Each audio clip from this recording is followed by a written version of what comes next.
Emmanuelle Schatz, bonjour. Bonjour. Alors vous avez 20 ans et vous allez passer 10 mois au Burkina Faso en mission humanitaire. Quelle est la motivation de base pour quitter ainsi votre famille et vos amis en Alsace? Donc j'avais vraiment besoin de prendre du recul par rapport à ma vie en France et à mes études. Je viens de terminer une licence d'architecture et j'avais envie de me rendre active et utile et de m'investir dans un projet à long terme. Alors, ce que vous pouvez dire à tous les jeunes de votre âge qui souvent ont envie de s'investir comme vous dans l'humanitaire, c'est que c'est pas si simple, il suffit pas d'en avoir envie, il faut vraiment se battre pour y arriver. Oui, donc effectivement, ça fait 1 an et demi que j'ai l'envie de faire une année de césure entre ma licence et mon master. Ça fait 1 an que j'ai vraiment envie de faire de l'humanitaire et 6 mois que j'ai vraiment recherché activement donc une association qui pouvait me prendre en charge.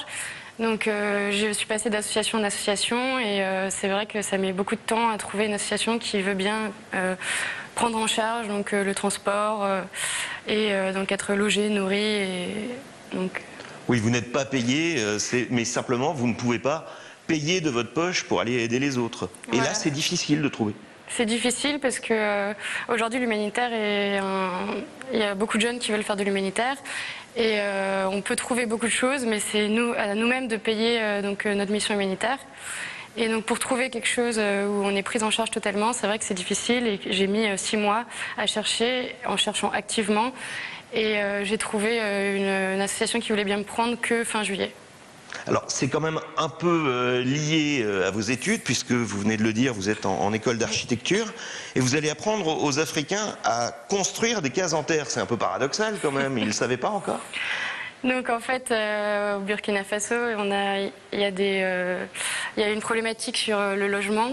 Il y a plus de bois et les maisons actuelles sont en tôle, les toits sont en tôle, ce qui n'est pas du tout adapté au climat.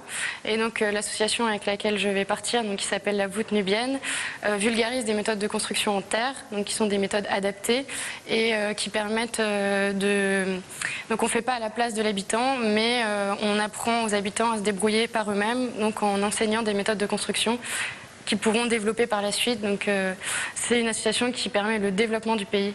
C'est le vrai humanitaire avec le bon vieux proverbe, vous n'allez pas leur amener du poisson, mais vous allez leur apprendre à pêcher, c'est ça? Voilà, c'est ça. Alors quel est votre objectif personnel en allant tout de même 10 mois dans un pays que vous ne connaissez pas? Donc comme je l'ai dit, j'ai envie de prendre du recul, premièrement. Après, j'attends beaucoup de cette aventure pour avoir un épanouissement personnel. Et bien sûr, donc apprendre une nouvelle culture, pour connaître de nouvelles personnes et donc m'investir dans un projet où je vais me sentir utile. On le disait, beaucoup de jeunes Alsaciens aimeraient s'investir dans l'humanitaire. Vous le dites, vous y êtes consacré pendant 6 mois à trouver quelque chose. Quels sont les conseils que vous pouvez leur donner? Alors déjà d'être très patient et de parler avec le maximum de personnes parce que pour trouver cette association, je suis vraiment passée de contact en contact. Et il ne faut pas hésiter à en parler autour de soi, même à des personnes qui ne sont pas du tout dans le domaine, parce qu'ils ont souvent des amis ou des connaissances qui ont pu faire de l'humanitaire. Et donc de vraiment chercher n'importe où et de parler avec le maximum de personnes possible. Est-ce qu'il faut se méfier? Il y a des choses à vérifier en fonction des associations? Déjà, comme je l'ai dit, il y a beaucoup d'associations où on est obligé de payer pour aller aider les gens. Donc selon ce qu'on cherche, il faut déjà regarder ça aussi. On peut regarder quelles sont les associations agréées par le ministère des Affaires étrangères. Qui permettent de donner des contrats de VSI, donc volontariat solidarité internationale, donc à des bénévoles.